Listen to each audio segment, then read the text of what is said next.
አሁን ይሰማሻል? ይሰማል? አዎ አዎ። አብረሽኝ የምለውን እየተከተልሽ በይሽ። እሺ። አሽሀዱ አሽሀዱ አላ ኢላሃ ኢለላህ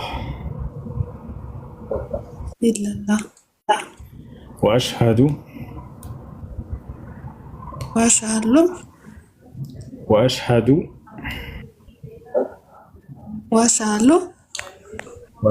ሳይሆን ወአሽሀዱ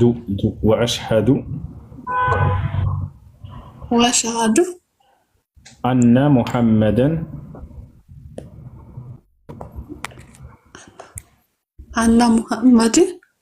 ረሱሉላህ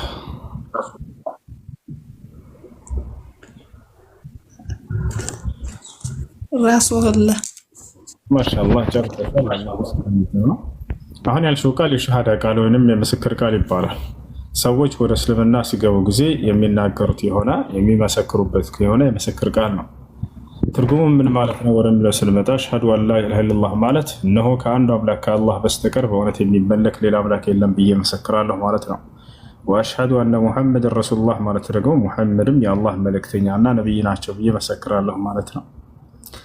ይህ ነው የመጀመሪያው እስልምና አስተምህሮት። ነቢያቶች ሁሉ ሲሰብኩት የነበረው የመጀመሪያው አስተምህሮታቸው ምንድን ነው?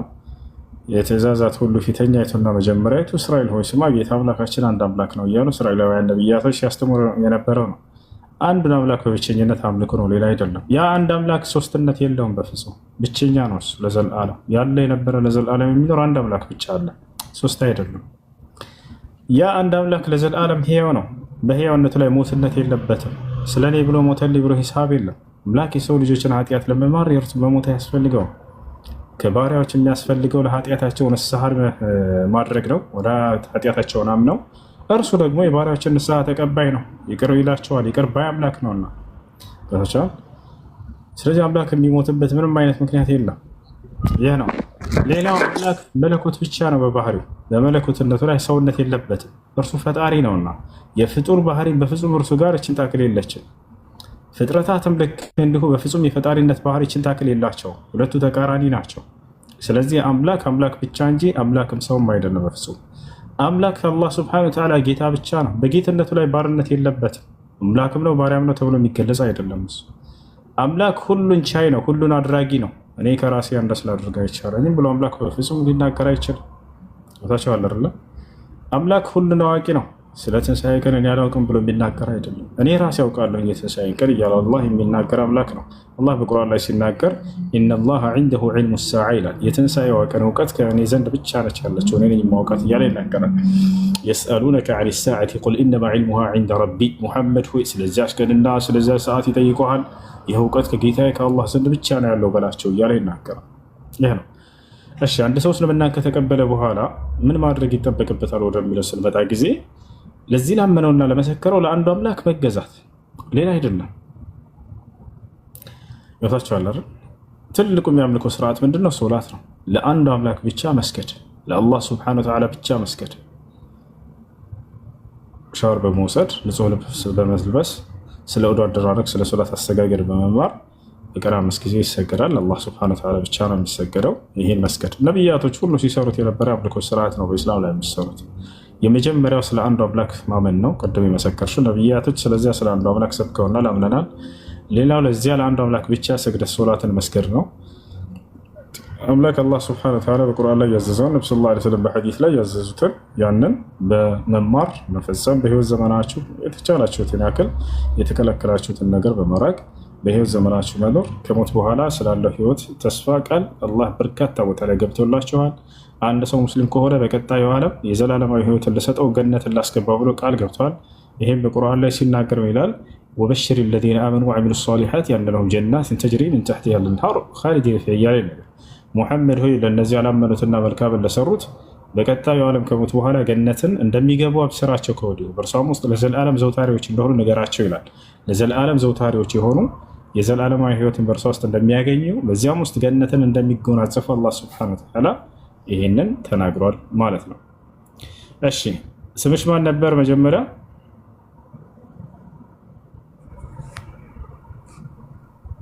ይሰማሻል? ሰላም። እሺ ስምሽ ችግር የለበትም። ከፈለግሽ መቀየር አስፈልግ። እንዴት ናቸው? አይ እኔ ጥያቄ መጠየቅ ፈልጌ ነው። አይሰማኝም ነበር፣ አሁን ይሰማል። እሺ ስምሽ ማን ነበር? ከታች ያለች ትጨርሳለች። ብርቱካን። ብርቱካን። እሺ መቀየር ካልፈለግሽ ችግር የለውም፣ ግን መቀየር ከፈለግሽ እንቀይርልሻለን። ሎሚ እንልሻለን። እሺ ወይንም መንደሪን። እሺ ብርቱካን የለውም። እሺ ስሙ ከፈለግሽ መቀየር፣ ካልፈለግሽ መቀየር የምትፈልጊ ከሆነ መብትሽ ነው፣ መቀየር ትችያለሽ። እሺ ስለ ሶላት አስተጋገር ያስተምርሻል ተማሪና ሶላት መስገድ ጀምሪ። እስላማዊ ትምህርት ተማሪ ደግሞ ግሩፕ ያግዙሻል። ሴቶች ናቸው ወይም ዚክራ ወልሰላም አንዴ ዚክራ የምትባለው ልጅ ፎሎ ታይሻለች፣ ፎሎ ታደርግሻለች፣ በውስጥ ስልክ ትጠይቅሻለች። እሷን አናግራት፣ ግሩፕ ታስገባሻለች። እሺ እሺ ከላይ ያለሽ ልጅ ጠይቂ። አመረ ነው ይሰማል አይሰማም? እንዴት አመሻችሁ? አለን አልሐምዱሊላህ። ማለት እኔ ጥያቄ መጠየቅ ፈልጌ ነበረ። እሺ ጥያቄሽ ምንድን ነው? መካከል ልዩነት እንዳለ አላውቅም። ስለዚህ ውሃብይና እስልምና ምንድን ነው ልዩነታቸው? ልትነግረኝ ትችላለህ?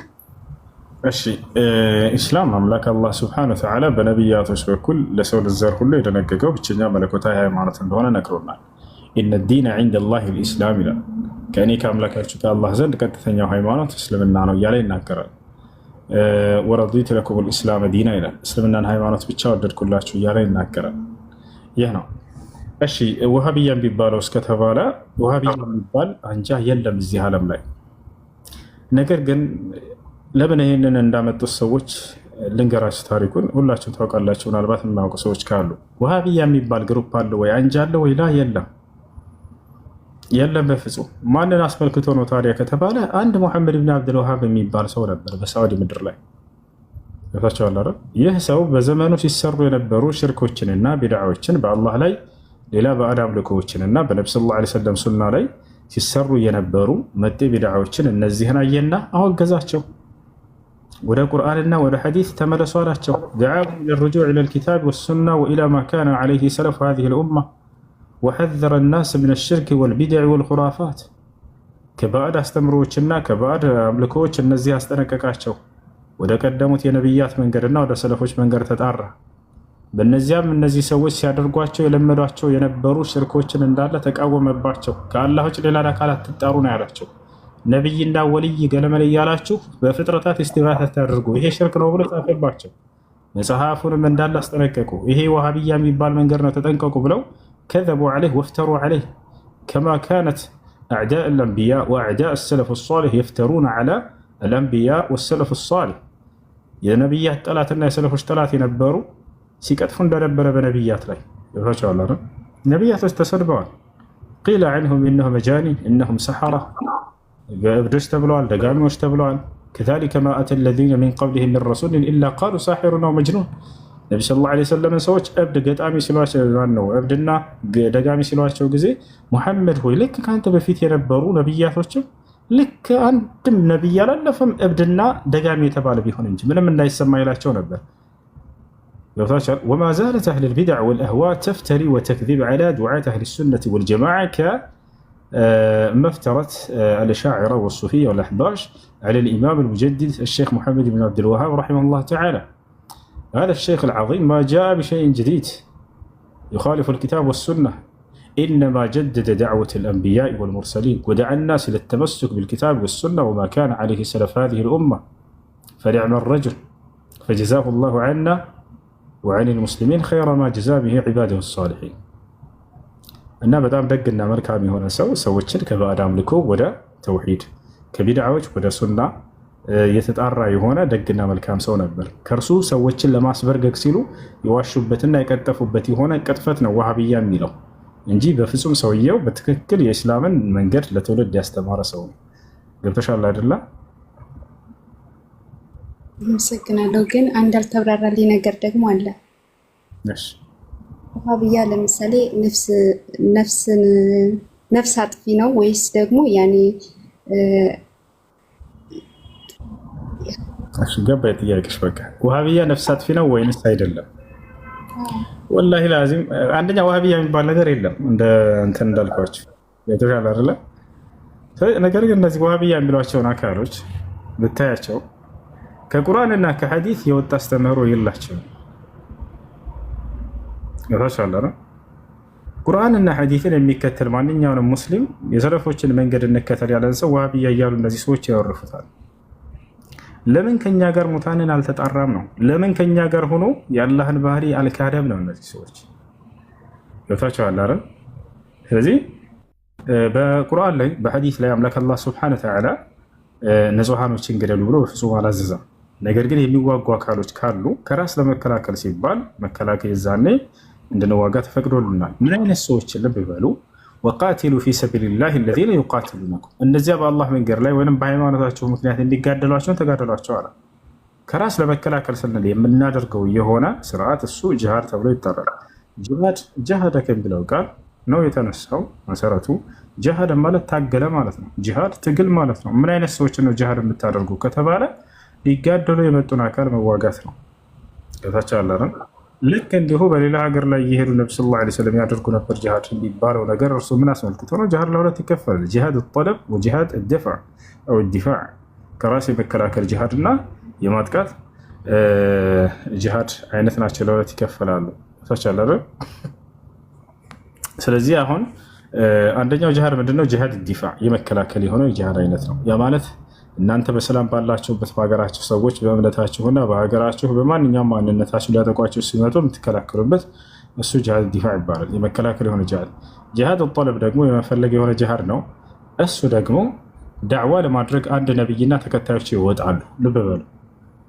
በዛች ሀገር ላይ እነዚያ ሰዎች የሀገሪቱ ሰዎች ወደ ኢስላም ይጠራሉ።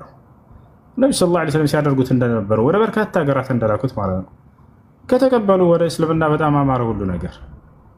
አንቀበልም ካለ ያ ነብይ ደግሞ ያ ህዝብ ምን ይደረጋል? ነቢያቶችና ተከታዮቻቸው ለዚያ ህዝብ ያስተምራሉ። ያ መንግስትና ተከታዮቹ አያታስተምርም ብለው ሙስሊሞችን እንገጥማለን ካሉ፣ ስለዚህ ጦርነቱ ከነሱ ነው የመጣው። የዛኔ ትዋጓቸዋላችሁ። አይ በሰላም ያስተምሩ ከሆነ خلاص ማስተማር ብቻ ነው ነቢያትና ተከታዮቻቸው የሚፈልጉት። የድዑ الناس الى التوحيد والى نبذ الشرك። ወጣቻል ሰዎችን ወደ ተውሂድ ይጠራሉ። ባዕድ አምልኮን አስከንጥረው እንዲጥሉ ያስተምሯቸዋል። አይ ይሄን አታደርግም ብሎ የሚቃወም አካል ካለ የዛኔ ያን ሰውዬ መጋደል ግድ ይላል። ገብታችኋል አይደለ? ያ ነው እንጂ ዝም ብሎ ሰላማዊ የሆነ ሰው ሂደህ ግደል ማለት አይደለም። በፍጹም ሰላማዊ የሆነ ሰው መግደል አይቻልም፣ ኃጢአት ነው። አላህ በቁርአን ላይ ሲናገር من أجل ذلك كتبنا على بني إسرائيل أنه من قتل نفسا بغير نفس أو فساد في الأرض فكأنما قتل الناس جميعا ومن أحياها فكأنما أحيا الناس جميعا ይላል። የአንድን ሰው ነፍስ ያጠፋ የዓለምን ሰው ነፍስ እንዳጠፋ ነው። የአንድን ሰው ነፍስ ያዳነ የዓለምን ሰው ነፍስ እንዳዳነ ነው ይላል። ሰው የሚለውን አስምሩበት። አላህ ሱብሓነሁ ወተዓላ በሰውነቱ ሰውን እንዳትገሉት ብሏል። አየሽ አይደል? አንድን ሰው ያጠፋ አለ። ሙስሊም፣ ክርስቲያን፣ አይሁድ አላለም። ሰው ነው ያለው። ሰው አንድን ሰው የገደለ የዓለምን ሰው ነፍስ እንዳጠፋ ነው ከኔ ዘንድ ኃጢአቱ አለ። አየሽ ምን ያክል ክብር እንዳለው የሰው ልጅ ከዚህ እንረዳለን። አንድን ሰው ነፍስ ደግሞ ከሞት የታደገና ያዳነ የዓለምን ሰው ነፍስ እንደታደገ ነው ከኔ ዘንድ ምንዳው ብሎ ተናገረ። በሌላ ቦታ ላይ አላህ ሱብሓነሁ ወተዓላ ወላ ተቅቱሉ ነፍስ አለቲ ሐረመ አላህ አለ። ያችን አክብሬ የፈጠርኳትን ነፍስ አላግባብ እንዳትገሏት አደራ ብሎ ተናግሯል። አላህ አክብሮ የፈጠራት ነፍስ የሙስሊም ብቻ ነች እንዴ? አይደለችም። የአይሁድ ክርስቲያንም ነች። ጫፋቸው መንካት አይቻልም። ነቢያችን ሰለላሁ ዐለይሂ ወሰለም ሐዲስ ላይ ምን አሉ? መን ቀተለ ሙዓሀደን ለም የሪሕ ራኢሐተል ጀና አሉ። ከሙስሊሞች ጋር የሰላም ቃል ኪዳን ያለውን የሌላ እምነት ተከታይ የገደለ ሰው የገነትን ሽታ አያገኝም አሉ። አይሽ አይደለም? ስለዚህ ምን አይነትን ከሃዲ ነው ከተባለ ሊዋጋ የመጣን አካል ነው። አማኝን ብቻ ማን ነው ከሃዲን ብቻ አይደለም የሚገርምሽ ተዋጉት ያለው አላህ። አማኝም ሆኖን እዋጋለሁኝ ሰላምን አልፈልግም ጸብን አጭራለሁኝ ካለ ተዋጉት ብሎናል። አማኝ ብቻ ከሃዲን ብቻ አይደለም አማኝ ሳይቀር። ለምን ከተባለ ኢስላም ከስሙ ስንነሳ ጀምሮ የሰዎችን ሰላም ለማስከበር ነው፣ የራስንም ሰላም ለማስከበር ነው የመጣው። በምድራዊ ዓለምም በቀጣዩም ዓለም ሰላምን የሚሰጥ የሆነ ሃይማኖት ነው። አላህ በቁርአን ላይ ወላሁ የድዑ ኢላ ዳሪ ሰላም ይላል። እኔ ሰላም ወደ ሆነችው ሀገር ነው የምጠራችሁ እያለ ይናገራል። የእርሱ የሰላም ሀገር ምንድን ነው ከተባለ በቁርአን በሐዲስ ህግና ስርዓት መመራት ነው። በዚያም ሲመራ ጊዜ ሰው የምድራዊንም የቀጣዩንም ዓለም ሰላም ያገኛል። ስለዚህ ያ ነው አላህ ስብሐነሁ ወተዓላ በቁርአን ላይ ወኢን ጀነሑ ሊሰልሚ ፈጅነሕ ለሃ ይላል። ሙሐመድ ሆይ ጠላቶችህ ሊዋጉህ የተጋበዙት ለእርቅ ከወረዱ አንተም ለእርቅ ውረድ፣ ሰላምን አስፈል ይላቸዋል። አየሽ፣ ሊዋጋ መጥተው ማለት ነው። ለእርቅ ከወረዱ አንተም ለእርቅ ውረድ፣ ሰላም ነው የሚፈለገው ይላቸዋል። ፈመስተቃሙ ለኩም ፈስተቂሙ ለሁም አለ። ሙሐመድ ሆይ ጠላቶችህ ቀጥ እስካሉ ድረስ አንተም ቀጥ በልና በሰላም ኑር ይላቸዋል። ነቢዩ ሰለላሁ ዐለይሂ ወሰለም ምን አሉ? ላ ተተመነው ሊቃል ዐዱው ወሰሉላህ አልዓፊያ አሉ። አደራ ከጠላት ጋር ተገናኝታችሁ መፋለምን መጋደልን እንዳትመኙት፣ ይልቁንስ በእናንተም በእነርሱ መካከል አላህ ሰላምን እንዲያሰፍን ጸልዩ አሉ። ያ ሰላም። ነገር ግን በሀገሪቱ ላይ እኔ ሰላምን አልፈልግም እዋጋለሁኝ ካለ፣ በእምነትህ እኔ በቃ ጠልቻለሁ እዋጋለሁኝ ካለ፣ ወይንም ከሀገርህ ላሳደህ እፈልጋለሁ የተዋግቼ ካለ ይሄን ሰው ምን አድርጉ ነው የምትሉት? የዚህ አይነቱ ነው አላህ በቁርአን ላይ ተዋጉት ያለው። የቱ ጋር ከተባለ በሱረቱል በቀራ ላይ ወቃቲሉ ፊ ሰቢልላህ አለዚነ ዩቃቲሉነኩም፣ እነዚያን የሚጋደሏችሁን ተጋደሏቸው አለ።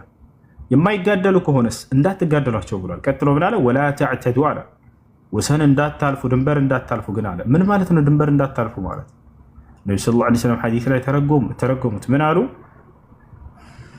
ላ ተቅትሉ ጥፍለን ሰጊራን ወላ ሸይኸን ከቢራ ወፊ ሪዋየትን ኡኽራ ወላ ሸይኸን ሀረማ ወላ እምረአተን ወላ ቀሲሰን ወላ ራሂበን ፈቃቲሉ መን ከፈረ ቢላህ ወሐመለ ሲላህ አው ከማ ቃለ ነቢ ሰለላሁ ዐለይሂ ወሰለም። ነቢያችን ሰለላሁ ዐለይሂ ወሰለም ምን አሉ?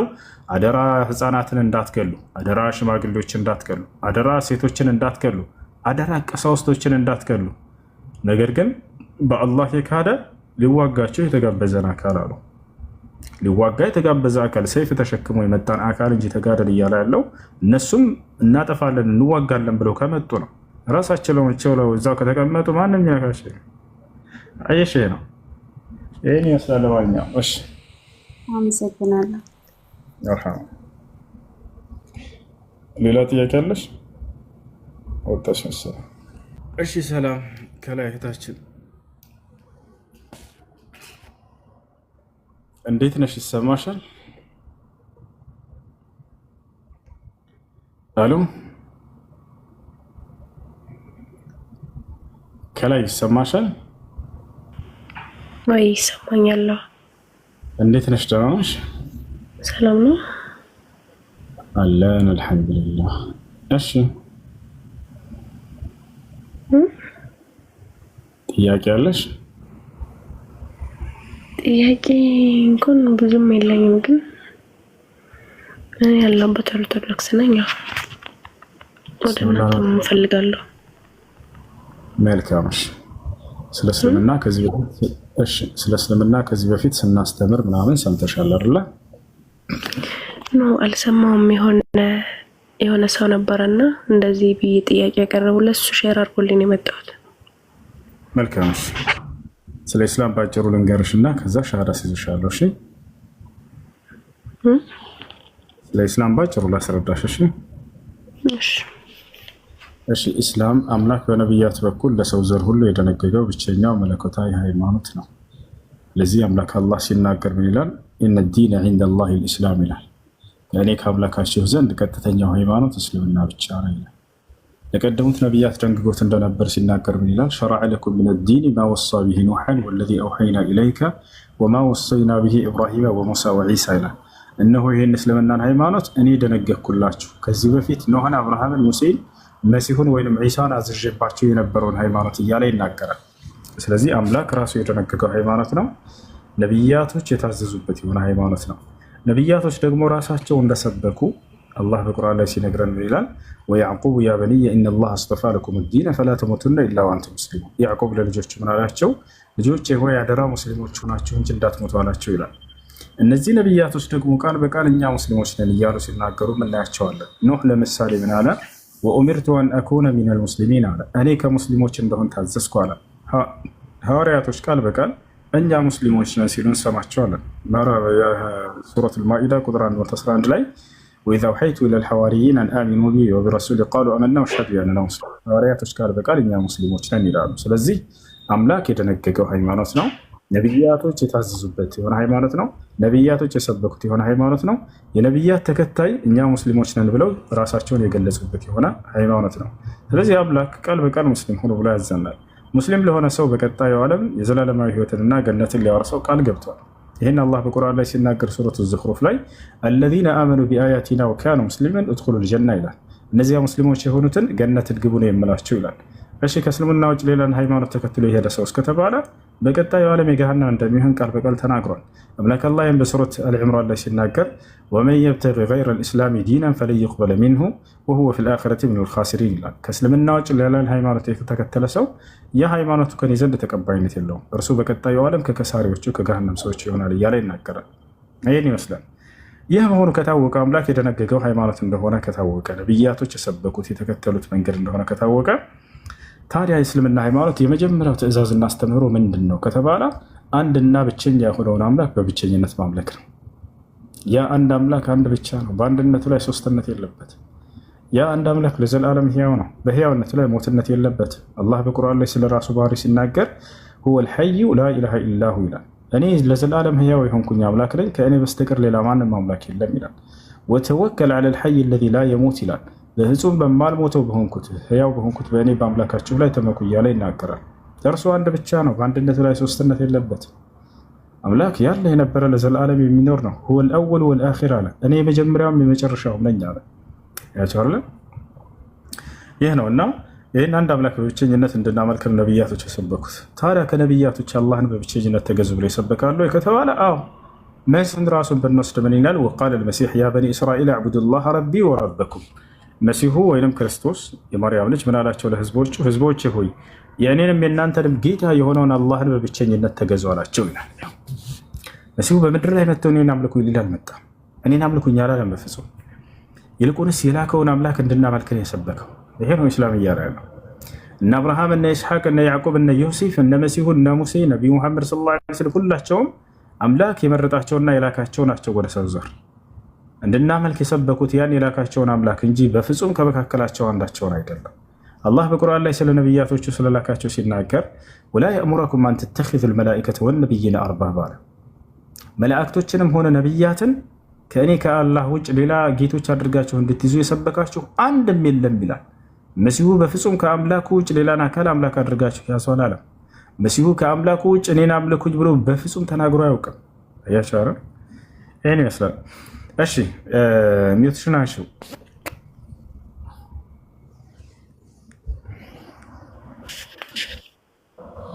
እሺ እስልምና ለመቀበል ዝግጁ ነሽ አይደለ? ሻሃዳ ላሲዝሽ? አዎ በጣም ዝግጁ ነኝ። መርሐባሽ። የምለውን ቃል አብረሽ እየተከተልሽ በይ። የምለውን ቃል አብረሽኝ እየተከተልሽ በይ። እሺ أشهد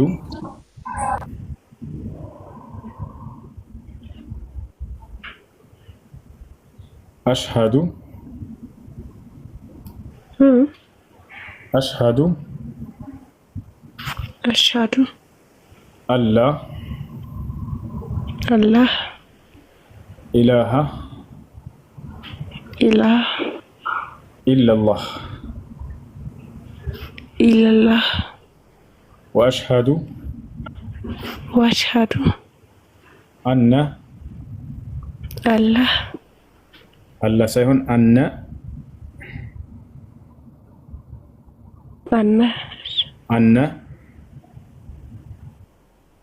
محمدا رسول الله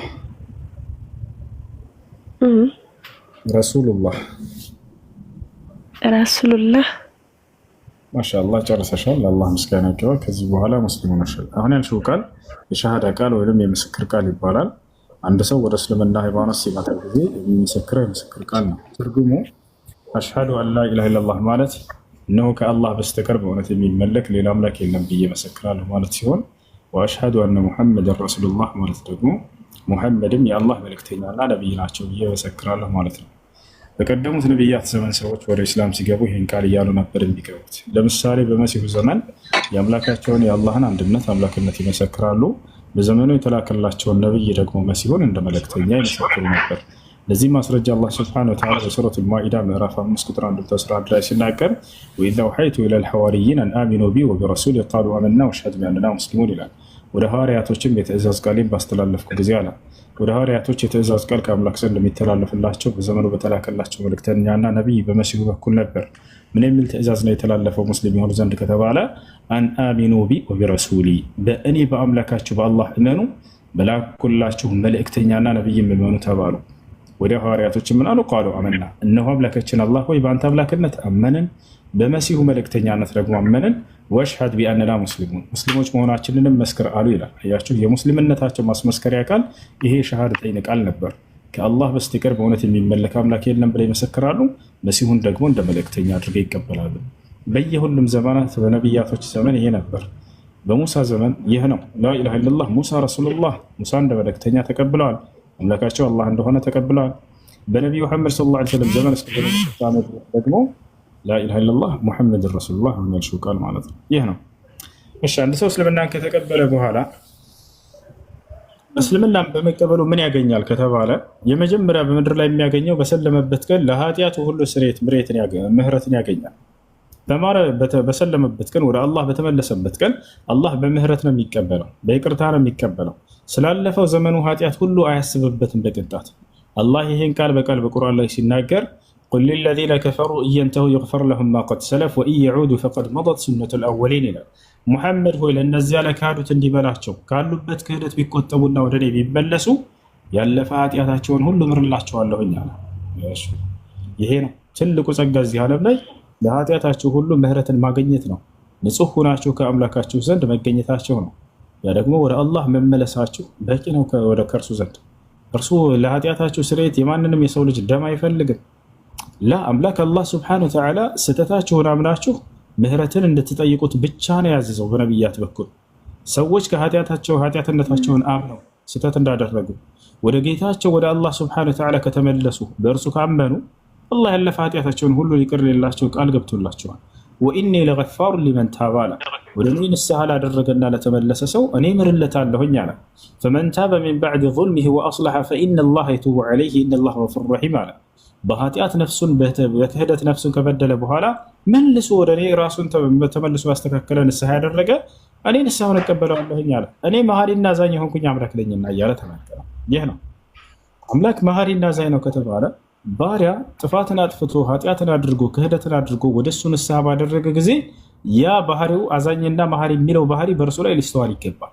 የዛኔ እነዚህ ሰዎች ምህረትን ሲማጸኑት ይቅርታን ሲማጸኑት ጊዜ ወዲያው ይቅር ይላቸዋል። ይህን አላህ ሱብሓነሁ ወተዓላ በነቢያት በኩል ሁሉ ያስተማሩ። ያ ነው። ሌላኛው አንድ ሰው እስልምናን በመቀበሉ በቀጣዩ ዓለምስ ምን ተዘጋጅቶለታል? አምላክ አላህ ስብሐነሁ ወተዓላ ሙስሊም ከሆናችሁ በቀጣዩ ዓለም ገነትን ልሰጣችሁ የዘላለማዊ ህይወትን ላወርሳችሁ ብሎ ቃል ገብቷል። ነቢያችን ሰለላሁ ዐለይሂ ወሰለም በሐዲስ ላይ ይህን ተናግረዋል።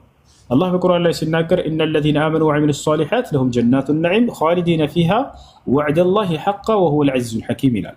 እነዚያ በእኔ በአላህ አምነው መልካምን የሰሩት ሰዎች ገነት አለችላቸዋል።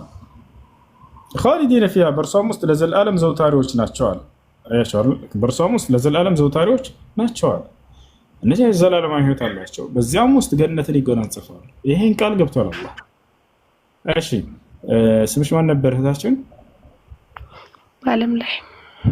እሺ በዓለም ላይ ከላይ ዚክራ የምትባል ልጅ ትታይሻለች አይደለ? ከኔ በላይ ያው እሷን ፎሎ አድርጊያት፣ ታስተምርሻለች። ስለ እስልምና ሃይማኖት ይበልጥ እንድትማሪ ታግዝሻለች። ሙስሊም ጓደኛ ታገኛለሽ በአጠገብሽ? ሙስሊም ሴቶች በአቅራቢያሽ በአካል የምታገኛቸው ሙስሊም ልጆች ይኖራሉ? በአካል የማገኛቸው ብዙም የለም። በስልክ ነው በብዛት እንጂ በአካል አላገኛቸውም። እሷን ፎሎ አድርጊያትና ከላይ ያላቸውን ስለ ሶላት አሰጋገድ ከዚህ በኋላ የምታደርጊያቸውን ድርጊቶች በትምህርት ደረጃ ታስተምርሻለች። እሺ እሺ፣ አመሰግናለሁ። እሺ እህቴ ስምሽን መቀየር ትፈልጊያለሽ? ስምሽን መቀየር ትፈልጊያለሽ? ነው ይሄ ነው ባይሆን ደስ ይለኛል። እሺ ደስ የሚላችሁ የሙስሊም ስም ታውቂዋለ አመተወጀው ወይስ እኛ እናውጣልሽ? ነው ችግር የለም እናንተ አውጡልኝ። እሺ ሀያት ወይንም ኢክራም የትኛው ደስ ይላል? ሀያት ከዚህ በኋላ ሀያት ነሽ። ሀያት ማለት ህይወት ማለት ነው። ነብዩ መሐመድ ሰለላሁ ዐለይሂ ወሰለም ሲናገሩ አንድ ሰዎች እዚህ ዓለም ላይ ወይ ህያው ናቸው ወይ ሙታን ናቸው። مثل الذي يعرف ربه والذي لا يعرف ربه أو مثل الذي يذكر ربه والذي لا يذكر ربه كمثل الحي والميت አሉ። ጌታውን የሚያውቅና ጌታውን የሚያወሳ ሰው እንዲሁም ጌታውን የማያውቅና ጌታውን የማያወሳ ሰው ምሳሌያቸው ልክ እንደ ህያውና እንደ ሙታን ናቸው አሉ። ስለዚህ አንድ ሰው ጌታውን ካወቀና ጌታው ያዘዘውን ትእዛዝ የሚከተል ከሆነ ለጌታው የሚሰግድና የሚያመልክ ከሆነ ያ ሰው ህያው ነው። ስለዚህ ሀያትን ብለው ማለት ህይወት ማለት ነው። አንድ ሰው ትክክለኛ ህይወት አግኝቷል የሚባለው ያን የፈጠረውን አምላኩን ሲያውቅና ለእርሱ መገዛት ሲጀምር ጊዜ ነው። ካልሆነ ግን ከሙታን የሚለይ አይደለም።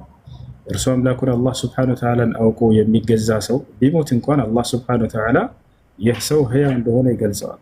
በል አሕያኡን ዒንደ ረቢሂም ዩርዘቁን ይላል። ወላ ተሕሰበነ ለዚነ ቁቲሉ ፊ ሰቢሊላህ አምዋት ሙተዋል ብለህ እንዳታስብ ይላል። በእርሱ መንገድ ላይ የሞቱ ሰዎችን لا بل أحياء عند ربهم يرزقون እነርሱ ህያው ናቸው ከእኔ ከጌታቸው ዘንድ በገነት ውስጥ ጸጋን ይጎናጸፋሉ እያለ ይናገራል። እሺ ዚክራን ፎሎ አድርጊያት እስላማዊ ትምህርት እንድትማሪ ታግዝሻለች። እሺ ዚክራ ወራት ወንድሜ ከልብ አመሰግናለሁ። ፎሎ አድርጌሻለሁ፣ ቁጥር ልክልሻለሁ በቴሌግራም ጻፍልኝ። እሺ ሀያት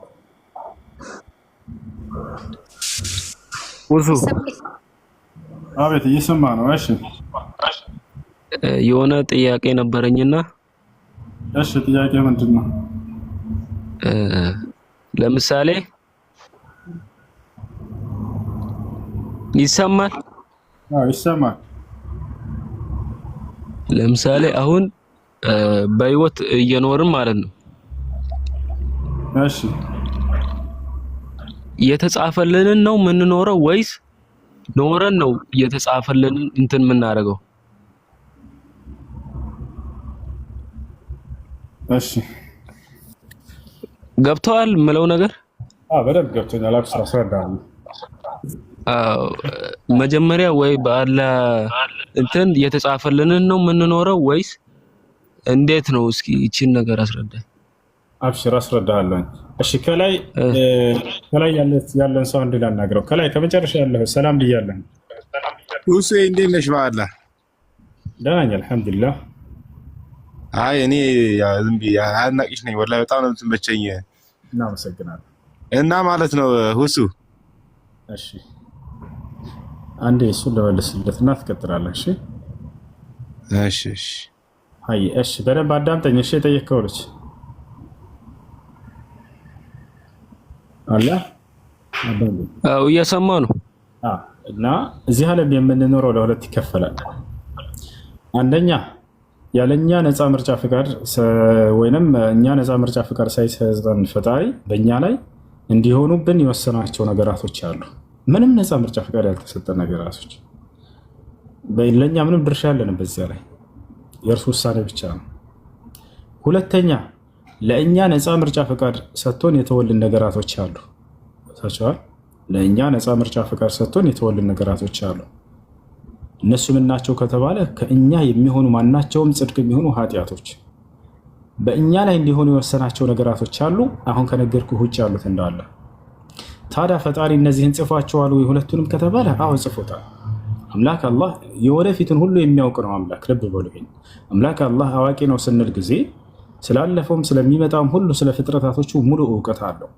ነገራቶች ሲሆኑ ጊዜ ሳይሆን የሚያውቃቸው ከመሆናቸው በፊት ያውቃቸዋል። ነገራቶች ሲሆኑ ጊዜ የምናውቃቸውም እኛ ነን። ይሄ ፍጡር ባህሪ ነው። ነገራቶች ከመሆናቸው በፊት ቀድሞ አምላክ አላህ ሱብሓነሁ ወተዓላ ያውቃቸዋል። የዕለሙ ማ ካን ወማ ሰየኩን ወማ የኩን ወማ ለም የኩን ለው ካነ ከይፈ የኩን። አምላክ አላህ የሆኑ ነገራቶች ያውቃል፣ ወደፊት የሚሆኑ ነገራቶችን ያውቃል፣ አሁን እየሆኑ ያሉ ነገራቶችን ያውቃል። ሊሆን የማይችሉ ነገራቶች እንዲሆኑ ቢፈቅድ ኖሮ በምን ሁኔታ እንደሚሆኑ ያውቃል። ያርላ ስለዚህ አላህ በቁርአን ላይ ስለዚህ ባህሪው ሲናገር የዕለሙ ማ በይነ አይዲሂም ወማ ኸልፈሁም የፍጥረታቶችን የፊታቸውንም የኋላቸውንም ሁሉ አውቃለሁኛል።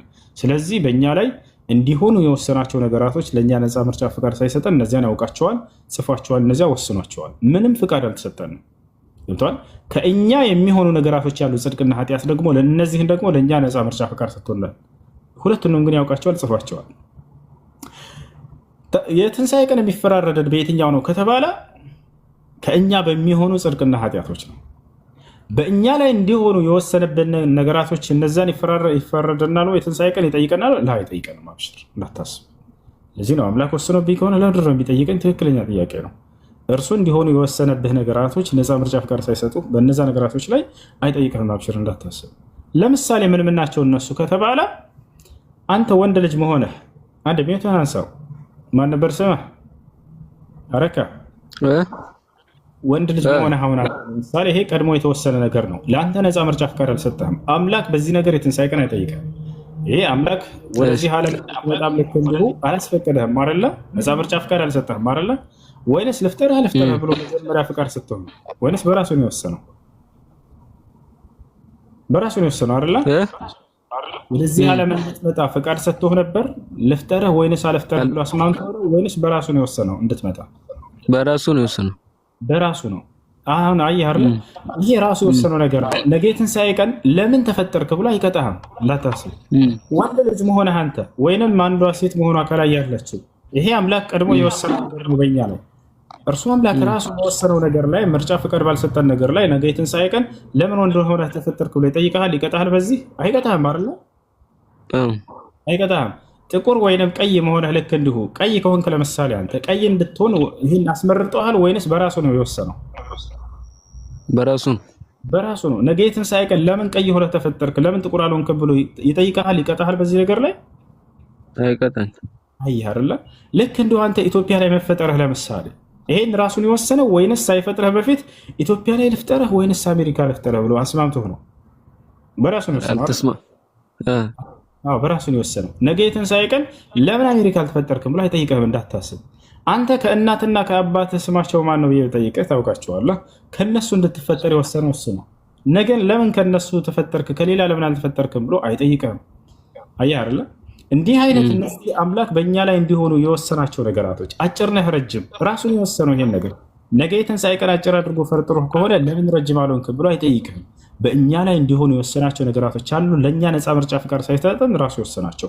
በእነዚህ ላይ አምላክ አላህ የትንሣኤ ቀን በፍጹም አይጠይቀን። ነገር ግን ለምሳሌ እስካሁን መናገር የምትፈልገው ተናገር። ለምሳሌ አሁን ሳልወለድ በፊት ነው የተጻፈው ነገር አለ የተወሰነብኝ። ልክ አሁን የነገርኩህ ማለት ነው። ለዚያ ነው እንድትረዳው በምሳሌዎች በደንብ አድርጌ ያብራራለሁ። ገብቶኛል። ስለዚህ ለምሳሌ መጨረሻ ላይ እንደ ሀሳብ ሲኦል ብገባ ማለት ነው እሱ ነገር መጀመሪያ ላይ የተወሰነብኝ ነው ወይስ እኔ አድርጌው ነው የገባሁት የሚለው ላይ ትንሽ ግር ስላለኝ አብሽር፣ እሱን ላስረዳህ ነው። እስካሁን የሲኦልና የገነት ጉዳይ የሚወሰነው ከአንተ በሚሆኑ ስራዎች ነው። አየህ፣ እርሱ ቀድሞ በወሰነብህ ነገር ላይ አይደለም።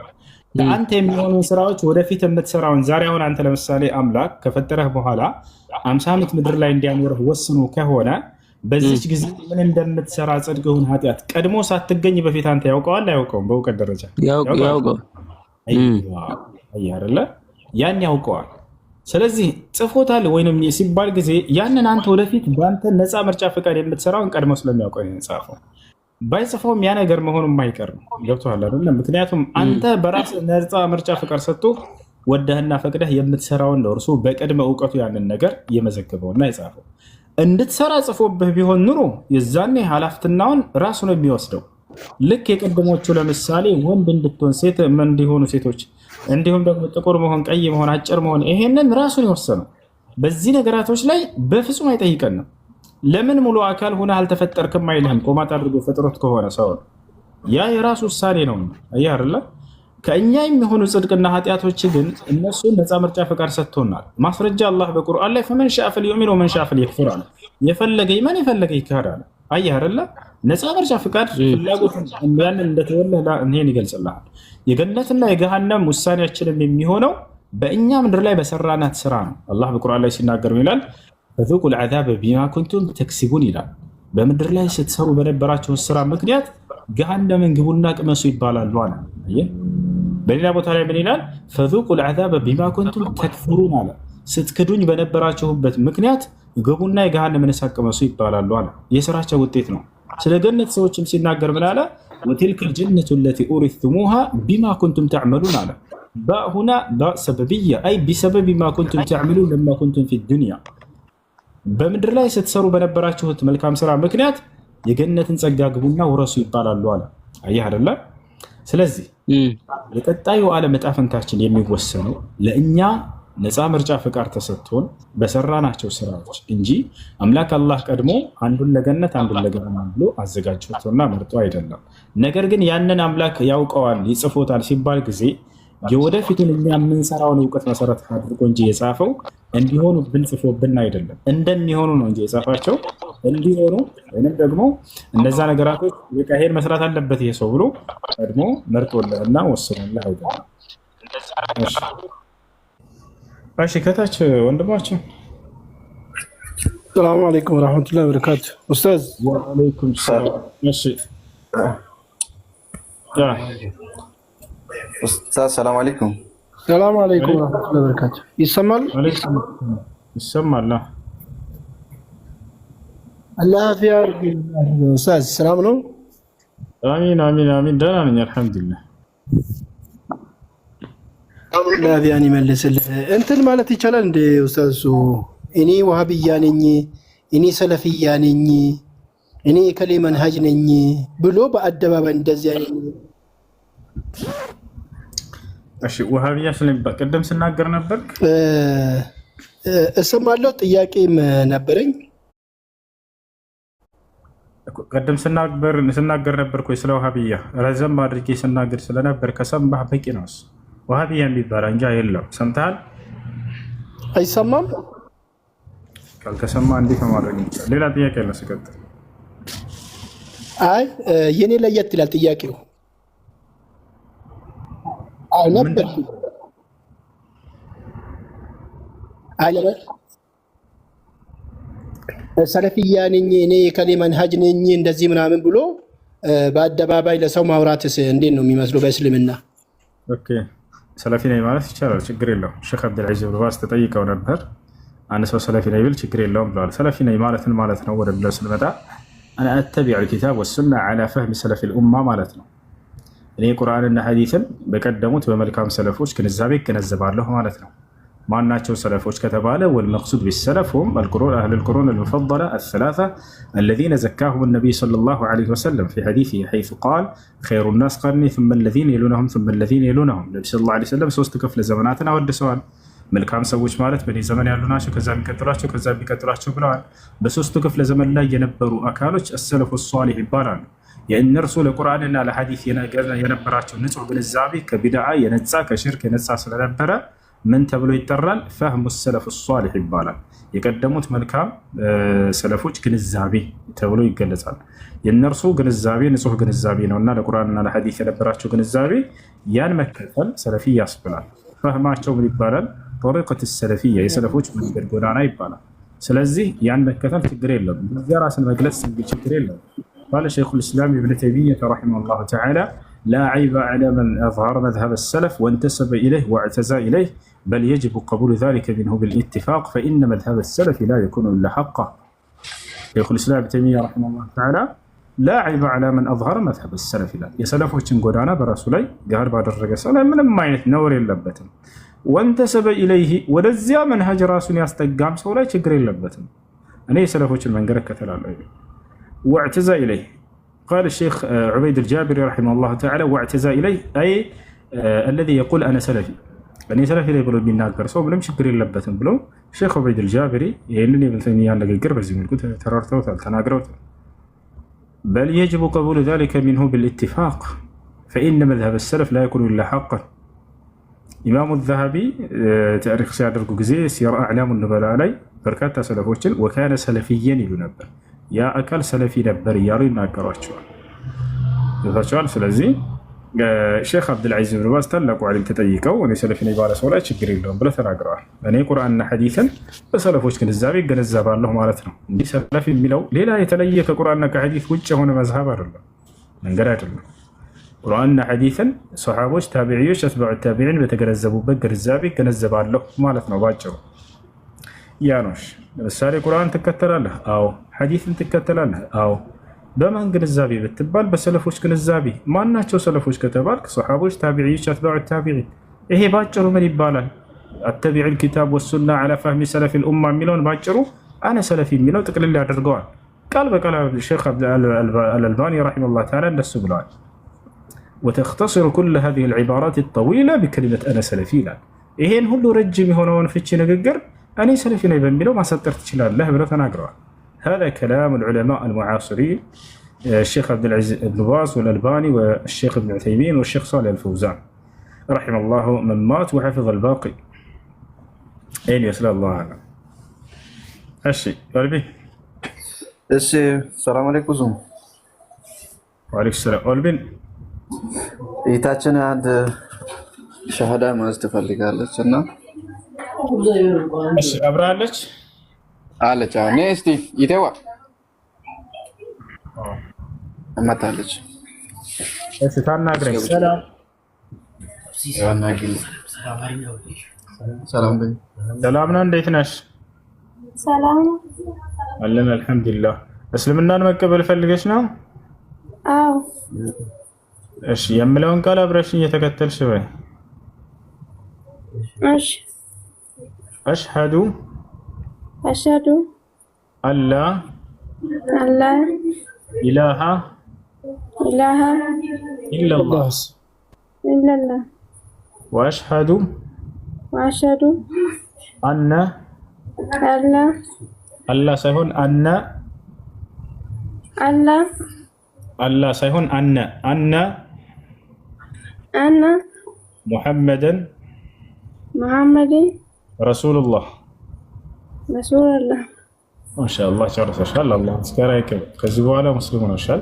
አሁን ያልሽው ቃል የሸሃዳ ቃል ወይም የምስክር ቃል ይባላል። የእስልምና ሃይማኖት የመጀመሪያው ትእዛዝና መሰረት ነው። ትርጉሙ አሽሀዱ አን ላ ኢላሀ ኢለላህ ማለት እነሆ ከአላህ በስተቀር በእውነት የሚመለክ ሌላ አምላክ የለም ብዬ መሰክራለሁ ማለት ሲሆን፣ ወአሽሀዱ አነ ሙሐመድን ረሱሉላህ ማለት ደግሞ ሙሐመድም የአላህ መልእክተኛና ነብይ ናቸው ብዬ መሰክራለሁ ማለት ነው። ከዚህ በኋላ ሙስሊም ነሽ። አንድ ሰው ወደ እስልምና ሲገባ ጊዜ የሚለው የሆነ የምስክር ቃል ይሄ ነው። በነቢያቶች ሁሉ ዘመን ይህን ቃል ነበር ሲያስብሏቸው የነበረው። የአምላካቸውን አምላክነት ያስመሰክሯቸዋል። እርሱም አንድና ብቸኛ እንደሆነ ሊመለክ የሚገባው ብቸኛ እንደሆነ ያስተምሯቸዋል። ይሄ ነው ነቢያቶች ሁሉ ሊሰብኩት የመጡት ቃል። ቃሉ ጥቂት ይመስላችኋል፣ ነገር ግን ለዚህ የተፈጠር ነው። አንዱን አምላክ በብቸኝነት እንድናመልክ፣ እርሱን በብቸኝነት እንድንገዛን የተፈጠር ነው። ያን አምላክ ነው አሁን ያወቀችውና የመሰከረችው። አላህ በቁርአን ላይ ሲናገር ወማ ኸለቅቱል ጂነ ወልኢንሰ ኢላ ሊያዕቡዱን፣ ሰዎችን ያልፈጠርኳቸውን ባሪያዎችንም እኔ በብቸኝነት እንዲገዙኝ እንጂ እያለ ይናገራል። ነቢያቶችም ሲያስተምሩ ይሄን ነበር። ወማ አርሰልና ሚን ቀብሊከ ሚን ረሱሊን ኢላ ኑሒአ ኢለይሂ አነሁ ላ ኢላሃ ኢላ አነ ፈዕቡዱን፣ ከእኔ ከአላህ በስተቀር ሌላ የሚመለክ አምላክ የለም፣ እኔ በብቸኝነት ተገዙኝ የሚል ቃል እያስያዘ ነበር ነቢያትን ሁሉ ሲልካቸው የነበረው። ዛሬም ሰዎች ወደ እስላም ሲገቡ ጊዜ ያን ነው የሚሉት ማለት ነው። እሺ አንድ ሰው እስልምናን ከተቀበለ በኋላ ሻወር ሊወስድ ይገባል፣ ለሶላት ራሱን ዝግጁ ያደርግ ዘንድ። ከዚያም ስለ ሶላት አሰጋገድ በመማር ለጌታው ለአምላኩ ለአላህ ሱብሓነሁ ወተዓላ ብቻ መስገድን ይጀምራል ማለት ነው። እሺ ከአጠገብሽ ያሉ ሰዎች ስለ ሶላት አሰጋገድ ያስተምሩሻል። ተማሪና ሶላትን መስገድ ትጀምሪያለሽ። እስላማዊ ትምህርቶችን ከዚያ በመማር በዚያ ህግና ስርዓት ትኖሪያለሽ ማለት ነው። ከሞት በኋላ ስላለው ህይወት ተስፋ አላችሁ ሆይ በኢስላም ላይ ከተባለ በደንብ እዚያውም መምለካችን ቃል በቃል ራሱ ነው የሚናገረው። ኢነ ለዚነ አመኑ ወዐሚሉ ሷሊሓት ለሁም ጀናቱ ነዒም ኻሊዲነ ፊሃ ወዕደላሂ ሐቃ ወሁወል ዐዚዙል ሐኪም አለ። እነዚያ በእኔ በአላህ አምነው መልካምን የሰሩ ሰዎች ለእነርሱ ገነት አለችላቸዋል። ያሰላም እስርፍ የሚያደርግ ንግግር ሌላ ሰው አይደለም የተናገረው፣ አምላክ ራሱ። አስባችሁታል? የጸጋው ባለቤት የአንድ እንትን ባለቤት የሀብት ባለቤት እንደው እንደ ምሳሌ ልስጣችሁና ከኔ ዘንድ እንዲህ ያለ ተዘጋጅቶልሃል ቼክና ውሰድ ካለ ምንድን ነው አንተ ሌላ ሰው ቢልህ እርግጠኛ ነኝ አይደለም ከሰውየው ዘንድ ብለህ ልትጠራጠር ትችላለህ። ራሱ ባለቤቱ ካለህ ምን ትላለህ? የቀጣዩ ዓለም ባለቤት ማሊክ የውሚዲን የፍርዱ ቀን ባለቤት የሆነው አላህ ስብሐነሁ ወተዓላ ራሱ ነው በቁርአን ላይ በርካታ ቦታ ላይ በእኔ አምነው መልካም ለሰሩ ገነትን ላስገባችሁ ቃል ገብቻለሁ እያለ የሚናገረው ወበሽሪ الذين آمنوا وعملوا الصالحات أن لهم جنات ይላል። ሙሐመድ ሆይ እነዚያ በእኔ አምነው መልካምን ለሰሩ ሰዎች አሁን ገና ምድር ላይ ያሉ የገነት እንደሆነ አብስራቸው እያለ ይናገራል። ለእነርሱ ገነት እንዳለችላቸው ንገራቸው ከወዲሁ ይላል። ነቢያችን ሰለላሁ ዐለይሂ ወሰለም ሐዲስ ላይ ምን አሉ? ቃለ ነቢዩ ሰለላሁ ዐለይሂ ወሰለም የብነ አልኸጣብ ናዲ ፊ ናስ ወቁል ኢነ አልጀነተ ላ የድኹሉሃ ኢላ ነፍሱ ሙስሊማ። ነቢያችን ሰለላሁ ዐለይሂ ወሰለም ምን አሉ? ያንተ ዑመር ብን አልኸጣብ ሆይ ሂድና በሰዎች መካከል ይሄን በገሃድ ተናገር አሉት። ገነትን ሙስሊም ነፍስ እንጂ ሌላ ማንም አይገባባትም ብለህ ንገራቸው አሉ። ይሄ ነው። እሺ ስምሽ ማን ነበር እህታችን? አበባ አበባ። እሺ መቀየር ካልፈለግሽ ችግር የለውም። መቀየር ከፈለግሽ ግን ፍላወር እንለዋለን። እሺ ወይስ ሌላ ስም? ቀይር፣ ችግር የለም። እሺ ደስ የሚልሽ ሙስሊም ስም አንቺ የምትወጂው አለ ወይስ እኛ እናውጣልሽ?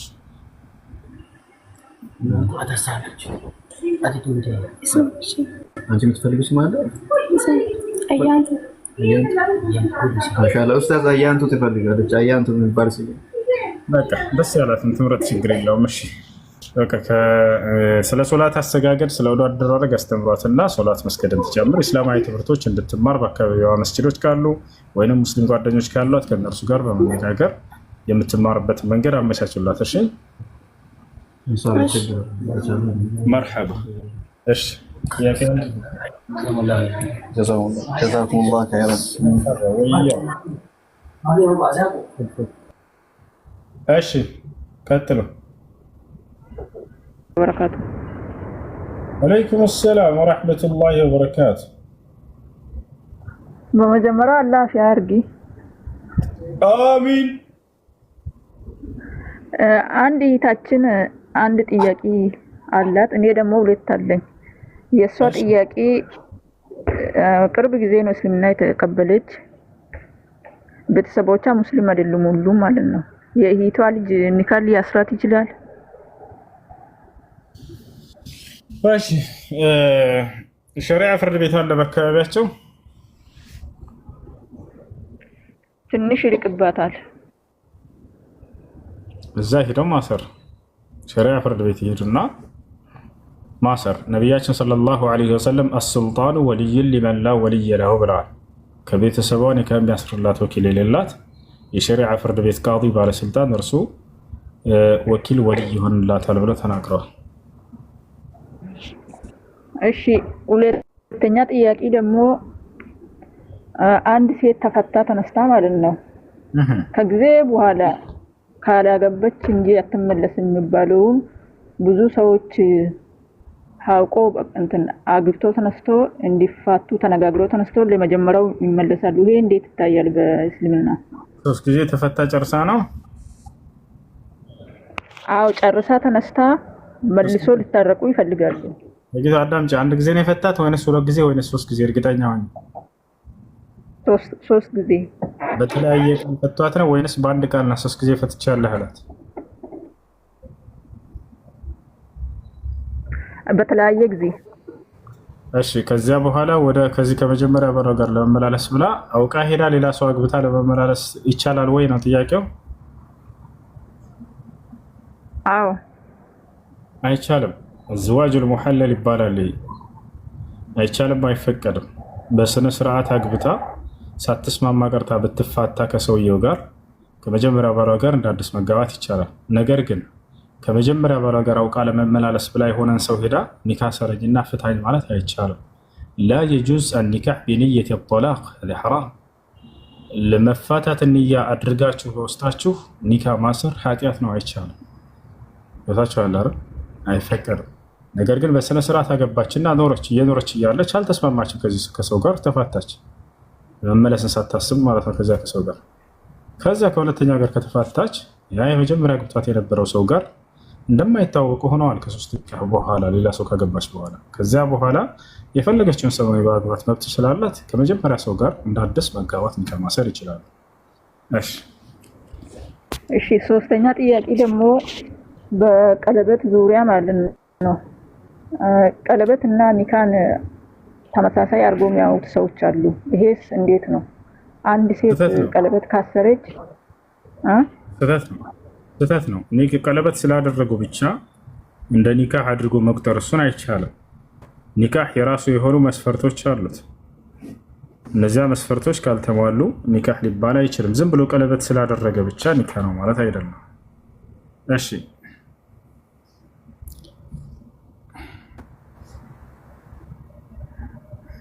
አሰላሙ አለይኩም። ወአለይኩም ሰላም። ሁሱ ኢሳ ሞቶ ረሱል ሲላኩ የዓመታት ልዩነት አለው እንዴት ነው? ረሱል መተው አልሞተም ያሉን እንዴት ነው? ኢሳ ሞቶ ረሱል ሲላኩ የዓመታት ሁሉ ልዩነት አለው እንዴት ነው? ረሱል መተው አልሞተም ያሉን? ኢሳ ማነው ሞቷል ያለ? የጌታ ሰው ኢሳ አልሞተም። እሺ ጭራሽ ሙስሊም ስም እያያዛችሁ መጣችሁ። ኢሳ ሞቱ የሚል ሙስሊም ለመጀመሪያ ጊዜ ዓለም አላህ ከፈጠረ ጀምሮ እያየው ነው። የሙስሊም ስም ይዛችሁ ሁሴን ብሎ ጽፎ ጭራሽ ስሜን ይዘህ ኢሳ ከሞተ በኋላ ነቢ መሐመድ መጥተዋል።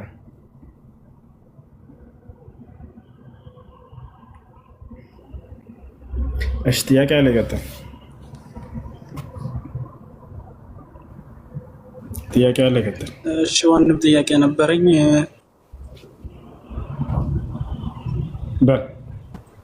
ይሰማል? ይሰማል።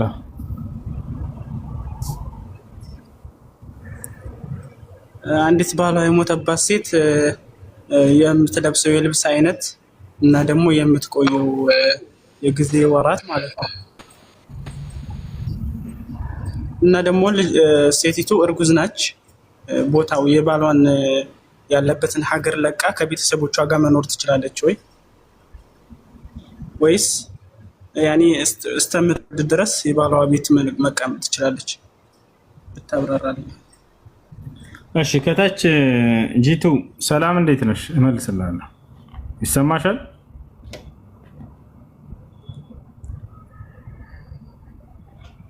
እሺ አንዲት ሴት ባሏ ከሞተባት በእርሷ ላይ የሚጠበቁ ነገራቶች አሉ። እሺ ሴት ልጅ ባሏ ከሞተባት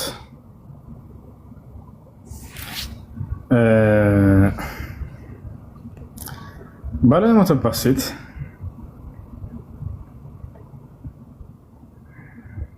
ለ4 ወር ከ10 ቀን ያክል የዒዳ ጊዜ ላይ ነች።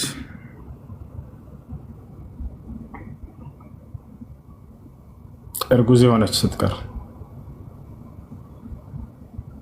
የእርግዝናው እስኪወለድ ድረስ ነው የዒዳው ጊዜ። አላህ ስብሓነሁ ወተዓላ ወኡላቱ ልአሕማሊ አጀሉሁነ አን የضዕነ ሐምለሁነ ይላል። የእርግዝና ባለቤቶች የዒዳ ጊዜያቸውን የሚጨርሱት ልጅን ሲወልዱ ጊዜ ነው። እርጉዝ ካልሆነች እስከተባለ ለ4 ወር ከ10 ቀን ያክል ነው። ወለዚነ የተወፈውነ ሚንኩም ወየዘሩነ አዝዋጀን የተረበስነ ቢአንፉሲሂነ 4 አሽሁር ወዐሽራ ይላል። እነዚያ ከእናንተ ሴቶች ባሎቻቸው የሞቱባቸው ሌላ ባል እስኪያገቡ ድረስ የሚቆዩት የቆይታ ጊዜ 4 ወር ከ10 ቀን እንደሆነ ይናገራል። ታዲያ በእነዚህ በ4 ወር ከ10 ቀናት ጊዜ ወይም በእርግዝና ላይ ሆና የሞተባት ሴት እስክትወልድ ድረስ የዒዳ ጊዜ ላይ ነች። ምንድነው የሚጠበቅባት ከተባለ በ4 ወር ከ10 ቀናቶች ጊዜ 5 ነገራቶች በእርሷ ላይ ይጠበቃሉ። እርጉዝ ባትሆንስ? ለምሳሌ ባሏ የፈታት ሴት እርጉዝ ካልሆነች ይለያያል የዒዳ ጊዜያቸው። ሁሉንም ማብራራላቸዋለሁ ብዙ አይነት ስለሆኑ፣ ለማንኛውም የእሱን እንጨርስ። አንዲት ሴት ባሏ ከሞተባት ለ4 ወር ከ10 ቀን ያክል ልትጠብቃቸው የሚገቡ ነገራቶች፣ አንደኛ ባሏ ያስቀመጠባት ቤት የራሱ ቤት ሊሆን ይችላል፣ ወይም ተከራይቶ በዛ ቤት ውስጥ ነው የምታሳልፋቸው እነዚህን 4 ወር ከ10 ቀናት ይወታቸዋል።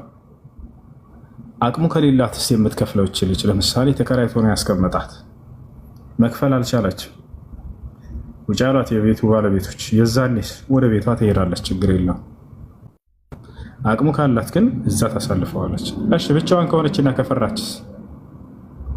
ገና አዲስ ናት ልጅቱ፣ ባህሏ ሞተባት፣ ፈራች፣ ብቻዋን ነች እዚህ አካባቢ።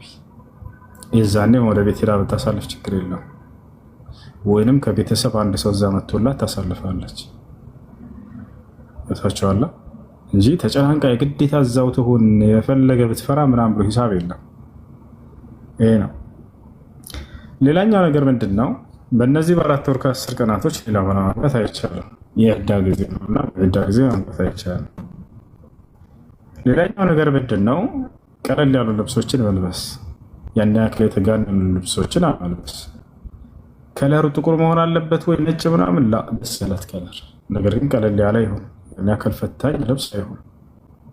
ዘነጥ እንዳትል ማለት ነው። ለምንድን ነው የተከለከለው ወደሚለው መጨረሻ ላይ እንመጣለን። ሌላኛው ነገር ጌጣጌጦች ሁሉ መውለቅ አለባቸው። ከጆሮም ላይ ከአይንም ላይ ከአይን አልኩኝ፣ ወርቅ፣ ብር፣ ዳይመንድ፣ ኦፓል፣ ማንኛውም ጌጣጌጥ የሚለበሱ ሁሉ ከጆሮም ላይ ከአፍንጫም ላይ ከአንገቷም ላይ ከእግሯም ላይ ከእጇም ላይ ከጣቶቿም ላይ መውለቅ አለባቸው። አየህ። ሌላኛው ማናቸውም ዱቄቶች፣ ሚኪያጅ፣ ኮስሞቲክሶች እነዚህ እንዳለ የዛኔ መጠቀም አይቻልም። ሌላኛው ማነው ብኹርና ምንድነው ይሄ ኩል ምናምን እንደዚህ አይነት ነገራቶች፣ ጭሳጭሶች፣ ኩል እነዚህ ነገር ግን ሀይድ በምትሆን ጊዜ የዛኔ ጠረኗን ለመጠበቅ ስትል የዛኔ ብትጠቀም ችግር የለውም። እሺ ለምንድን ነው እነዚህን ጌጣጌጦች ምናምን የተከለከለችው? ቤተ ቆንጆ ልብስ መልበስ ምናምን እንደዚህ ወርቆች ምናምን። ምክንያቱም በዚህ ጊዜ ማግባት አይፈቀድም። ሌላ ሰው ቢያያት ለትዳር የሚጋብዝ የሆነ ስህተት ውስጥ እንዳያስገባት የዛኔ መጎናጸፊያዎቿን ታስቀምጣቸዋለች። ስለዚህ ቀለል ያሉ ልብሶችን ትለብሳለች። ከቤት ስትወጣ ሊሆን ይችላል፣ ቤት ውስጥ እንደዛ። እንደጠቃላይ እነዚህን 5 ነገራቶች ትጠብቃቸዋለች። ገብተዋል? አሎ ገብቶኛል። ማለት ልጅቲቱ እየሰማሁ ነው። ልጅቲቱ እርጉዝ ነች። طيب ያኔ እስከምትወልድ ድረስ ቤቱ ባሏ ቤት መቀመጥ አለባት። የሂዳዱ ጊዜ 4 ወር ከ10 ቀን ነው። የዒዳው ጊዜ የሚያልቀው ግን ልጁን እስክትወልድ ድረስ ነው። ነገር ግን አሁን የነገርኩ ነገራቶች ለ4 ወር ከ10 ቀን ብቻ ነው የሚቀጥሉት። ነገር ግን የዒዳው ጊዜ ያ ማለት ከዒዳ የምትጨርሰው ሌላ ባል እስከምታገባ ድረስ የምቆየው መቼ ነው ከተባለ ልጁን ስትወልድ ነው። ልጁን ሳትወልድ በፊት 4 ወር ከ10 ቀን ብትጨርስም ማግባት አይቻልም፣ በእርግዝና ላይ እያለች ገብቶሃል። ያ አሁን የነገርኩህ ነገራቶች የምትጠብቀው ለ4 ወር ከ10 ቀን ነው። ሂዳድ ይባላል እሱ ገብቶሃል። ነገር ግን ይሄ የዒዳ ጊዜ የምትጨርሰው 4 ወር ከ10 ቀን ሳይሆን የእርግዝና ባለቤት ሴት ልጁን ስትወልድ ጊዜ ነው። ዒዳ ብሎ ማለት አንዲት ሴት ባሏ ከፈታት በኋላ ወይንም ባሏ ከሞተባት በኋላ ሌላ ባል እስክታገባ ድረስ የምትቆያት የቆይታ ጊዜ ነች። ያቺ የዒዳ ጊዜ ትባላለች። ስለዚህ ባሏ የሞተባት ሴት ወይንም እርጉዝ ሆና የሞተባት ወይንም ደግሞ እርጉዝ ሆና የፈታት ሴት የዒዳው ጊዜ መቼ ነው የሚያልቀው ከተባለ ልጁን ስትወልድ ነው። የቱ ጋር ይገኛል ከተባለ ሱረቱ ጠላቅ ምን ይላል አላህ? ወኡላቱ ልአሕማሊ አጀልሁና የضዕነ ሐምለሁን፣ የእርግዝና ባለቤቶች የዒዳ ጊዜያቸውን የሚጨርሱት ልጁን ሲወልዱ ጊዜ ነው አለ። ይህን ይመስላል።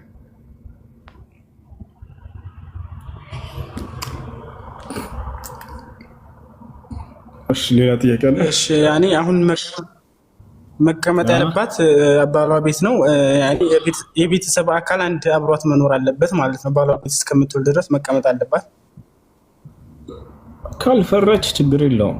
ጀግና ከሆነች ከዚህ በፊት ጂም የምትሰራ ምናምን ከሆነች የማትፈራ ከሆነች ችግር የለውም። እሺ የምትፈራ ከሆነ ግን ከቤተሰቦቿ አንድ ሰው ይሄድላት እና እዛ ተፈልፍ ወይንም እዚያ ለመሄድ የሚያስቸግር ከሆነ የምትፈራ ከሆነ ብቻውን እዛ ቤተሰቧ ጋር ሄዳ ያንን ማሳለፍ ትችላለች። ፋብትን ብላ ያው እሺ መንቀሳቀስ ትችላለች። አሁን ምሳሌ ብር ምናምን ብንልክላት ዕዳ ማውጣት ትችላለች። አዎ አስገዳጅ ለሆኑ ነገሮች መውጣት ትችላለች። ችግር የለውም። አስገዳጅ ለሆኑ ነገራቶች መውጣት ትችላለች። ብር ተላከላት ለምሳሌ ማንም ሰው ቤት መጥቶ የሚያቀብላት የለም። ሄዳ ካላወጣች የዛኔ ወጥታ አውጥታ መመለስ ትችላለች። የምትፈልገውን ጉዳይ ገዛዝታ ማምጣት ትችላለች። ሽንኩርት፣ ቃሪያ፣ ጓያ፣ ድንች፣ ዘንጋዳ፣ ቦለቄ ምናምን ባቄላ፣ በቆሎ ምናምን ለመግዛት ሄዳ መውጣት ትችላለች። ምስር፣ ድፍን ምስር መግዛት ትችላለች ከፈለገች። ድፍን ያልሆነውንም እንደዛ ደስ ያላት መግዛት ትችላለች። ያ ጥያቄ አለ ወንድማችን። የልብስ አይነት ደግሞ ኒቃብስት ነች። ያኔ መሸፈን ትችላለች። ጥቁር መልበስ ትችላለች።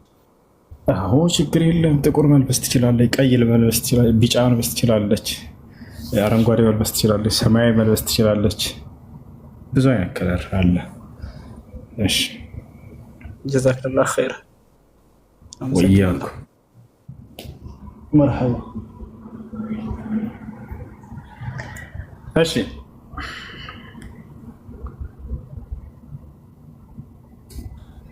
ሰላም አለይኩም። ወአለይኩም ሰላም ወራህመቱላሂ ወበረካቱ። የኔን ጥያቄ ሰላት ካለቀ በኋላ ዱዓ ተደርጎ ፊት ይዳበሳልና የሆነ ሳይ ቢዲያ እንደ ቢዲያ ነው የሚታየው አሉና ከሱ በተያያዘ ደግሞ ብዙ ጊዜ በባህል እንደተለመደው እናትና ወይ ደግሞ ትላልቅ ሰው ሲመረቅ ሄዶ እጅ ይሳማል ወይ ምናምን፣ እሱ እንዴት ነው የሚታየው? እሺ ሶላት ከተሰገደ በኋላ ዱዓ አድርጎ በእጅ ፊትን ማበስ አንደኛ ከዋጅብ ሶላት በኋላ እና ከሱና ሶላት በኋላ በሚለው እናያቸው። ምክንያቱም ሶላት ሁለት አይነት ናቸው። ዋጅብ ሶላት አለ፣ ሱና ሶላት አለ። ዋጅቦቹ አምስት አውቃት ሶላት የታወቁ ናቸው። ከዚያ ውጭ የምንሰግዳቸው ደግሞ ቀብልያና ባዕድያ ሌሎችም ሱና ሶላቶች አሉ። ከሱና ሶላት በኋላ ወዳው እንዳሰላመታችሁ ዱዓ ማድረግ ትችላላችሁ። ከፈለጋችሁን እጃችሁን አንስታችሁ፣ ከፈለጋችሁ እጃችሁን ሳታነሱ፣ ከፈለጋችሁ ማበስ ትችላላችሁ፣ ከፈለጋችሁ ማለማበስ ትችላላችሁ። እንዳም رفع اليدين بعد الدعاء رفع اليدين في الدعاء والمسح بهما الوجه ليس له أصل في السنة كما قال الإمام الألباني رحمه الله تعالى. بدعاء جزي جنان ستو في تنمابس بلو هن مياز القرآن هنا حديث إزاز يدن بران ነገር ግን ይሄ ነገር ሰዎች ቢያደርጉት እንደ ኃጢአት የሚቆጠርባቸው ነገር አይደለም። እስከሌለ ድረስ ግን ዝም ብላችሁ ዱዓ ብታደርጉ መልካም ነው። እሺ እጃችሁን አንስታችሁ ብታብሱስ ምናምን እንደ ወንጀል አይታይም፣ ችግር የለውም። አንደኛ ይሄ ነው። ከዋጅብ ሶላት በኋላ ግን ነብዩ ሰለላሁ ዐለይሂ ወሰለም መጀመሪያ ዚክር አድርጉ ነው ያሉት። እርሳቸውም ዚክር ነበር የሚያደርጉት። ከዚያ በኋላ ዱዓ ማድረግ ይቻላል ወይ? አዎ ይቻላል፣ ችግር የለውም። መጀመሪያ ግን ምኑ ይቀደም? ዚክሩ ይቀደም። ዋጅብ ሶላት ከሰገዳችሁ በኋላ ዚክር እንድታደርጉ ቁርአንና ሐዲስ እሱን ነው የሚያዘው። አላህ በቁርአን ላይ ምን አለ? ፈኢዛ ቀضይቱም الصلاة ፈዝኩሩላህ፣ ሶላትን ሰግዳችሁ ባጠናቀቃችሁ ጊዜ ዚክር አድርጉ አለ። አያችሁ ነቢያችን ሰለላሁ ዐለይሂ ወሰለም ሐዲስ ላይ ምን አሉ? መን ሰበሐ አላህ ዱቡረ ኩሊ ሶላة መክቱባ 33 ወሐሚደ አላህ 33 ወከበረ አላህ 33 ፈትልከ 99 ወተማሙ ልሚአ ቀውሉሁ ላ ኢላሃ ኢለላህ ወሕደሁ ላ ሸሪከ ለሁ ለሁል ሙልኩ ወለሁል ሐምዱ ዐላ ኩሊ ሸይኢን ቀዲር መን ቃለሃ በዕደ ሶላቲ ጉፊረት ለሁ ኸጣያሁ ወኢን ካነት ሚስለ ዘበዲል ባሕር። ነቢ ሰለላሁ ዐለይሂ ወሰለም ምን አሉ? ከግዴታ ሶላቶች በኋላ አሉ። ይሄን አስምሩበት። ከግዴታ ሶላት በኋላ ምን ማድረግ እንዳለብን ሲናገሩ ከግዴታ ሶላቶች በኋላ 33 ጊዜ ሱብሃንአላህ ያለ፣ 33 ጊዜ አልሐምዱሊላህ ያለ፣ 33 ጊዜ አላሁ አክበር ያለ፣ እነዚህ 99 ሲሆኑ አሉ መቶኛ ደግሞ ላ ኢላሃ ኢለላህ ወሕደሁ ላ ሸሪከ ለሁ ለሁል ሙልኩ ወለሁል ሐምዱ ዐላ ኩሊ ሸይኢን ቀዲር ያለ ያለፈ ኃጢአቱ ሁሉ ይማርለታል አሉ። ይሄን ያክል ትልቅ ምን እንደምታገኙበትን ነገር ትታችሁ ሰው እንዴት ይችላል? ቀጥለው ምን አሉ ነብዩ ሰለላሁ ዐለይሂ ወሰለም? መን ቀረአ አየተል ኩርሲ ዱቡረ ኩሊ ሶላህ መክቱባ ለም የምነዕሁ ሚን ዱኹሊል ጀነ ኢለል መውት አሉ። ከግዴታ ሶላቶች በኋላ አየተል ኩርሲ የቀራ ሰው ጀነት ለመግባት የሚቀረው ይሄ ሰው መሞት ብቻ ነው አሉ። ያ ማለት ከሶላት በኋላ አየተል ኩርሲን ቀርቶ በዛ ቢሞት ይሄ ሰው ቀጣይ ሶላት ሳይመጣ ወደ ጀነት ይሄዳል ማለት ነው። ኢላ ኢዛ ለም የኩን ሙሽሪከን ቢላህ ሱብሓነሁ ወተዓላ فما دام أنه مستقيم على التوحيد وعلى السنة فإنه سيدخل الجنة بإذن الله سبحانه وتعالى بقدر ما عنده من الأعمال الصالحات. إيه مثلاً كذا بوهلا هنن ذكرك على شو بوهلا دعاء ما درجت على شكر الله. قباش. ገብቶኛል። ትላልቅ ሰዎች ዱዓ አድርገው ይሄ እጅ ሳሙ ላይክ እጅ የሚሳሙ ምናምን እሱ ነገር ይሄ ነገር ከቁርአንም ከሐዲስም ምንም አይነት ማስረጃ የለውም። ከሰለፎችም የተገኘ ነገር አይደለም። ነገር ግን ዱዓ ሲያደርጉ ጊዜ ሌሎች አሚን ማለቱ ችግር የለውም። እሱ ነው አሚን ማለት አላሁመ እስተጂብ ማለት ነው። ስለዚህ ሌሎች ዱዓ በሚያደርጉላችሁ ጊዜ መልካም ሰዎች አሚን ብላችሁ መቀበሉ ችግር የለውም። እሺ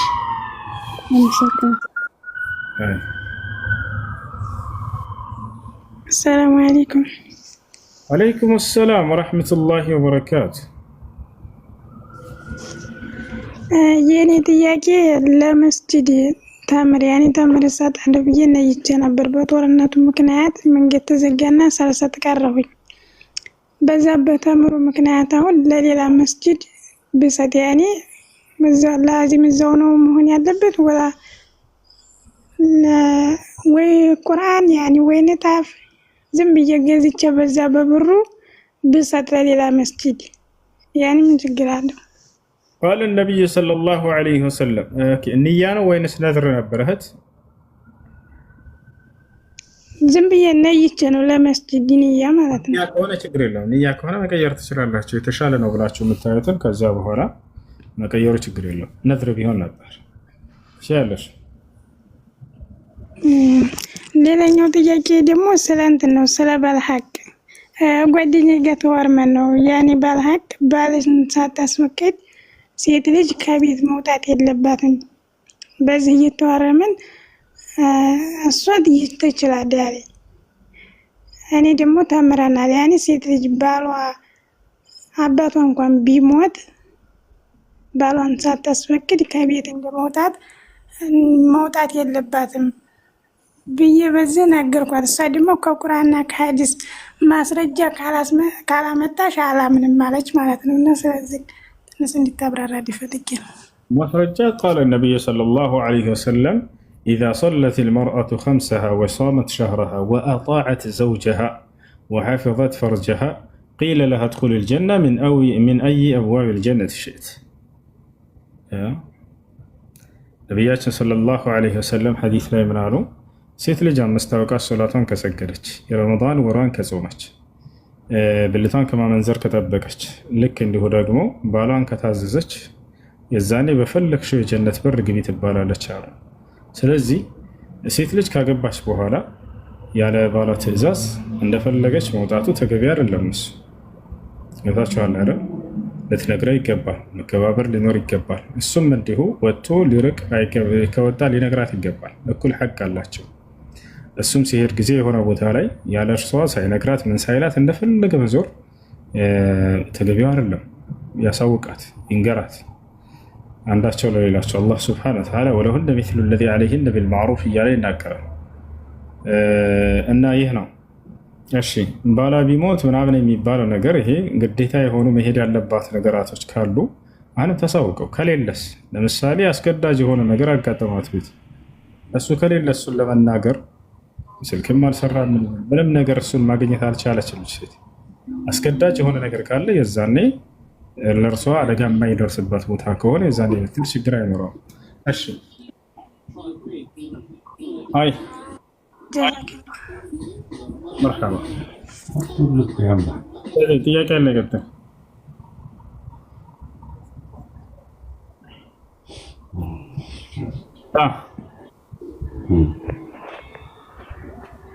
ሰላም አለይኩም ወያም ነው እንዴት ለና አልহামዱሊላህ እህቴ ነበረች ኒካ ይሰሩልኝ ብላ ቤተሰብ የሆነ ዘር ምናምን መረጣ የሚባል ነገር አለ።